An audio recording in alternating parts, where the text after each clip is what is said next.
আওয়ামী লীগ নিষিদ্ধকরণের বিষয় নিয়ে কথা বলেছেন অন্তর্বর্তীকালীন সরকারের আইন বিচার ও সংসদ বিষয়ক উপদেষ্টা আসিফ নজরুল। ফেসবুক পেজের একটি পোস্টে তিনি বলেন, আওয়ামী লীগ নিষিদ্ধকরণের সুযোগ রাখার লক্ষ্যে আইসিটি আইনের সংগঠনকে নিষিদ্ধ করার বিধান আইন মন্ত্রণালয়ের খসড়ায় ছিল। আইন উপদেষ্টা হিসাবে আমি নিজে এটা উপদেষ্টা পরিষদের সভায় উত্থাপন করেছিলাম। আমার উত্থাপিত খসড়া আমি বিরোধিতা করব, এটা কিভাবে সম্ভব?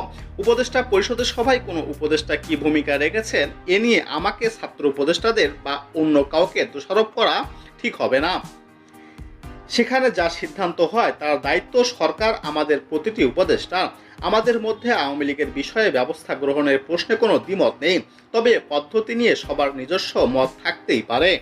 আসিফ নজরুল আরও বলেন, আমাদের এটা মনে রাখা প্রয়োজন যে আইসিটি আইন চাইলেই আমরা কয়েকদিনের মধ্যেই সংশোধন করতে পারবো। আওয়ামী লীগকে নিষিদ্ধ করার জন্য সন্ত্রাস দমন আইন সহ অন্য আইনগুলো আছে, কাজে আইন কোনো সমস্যা না।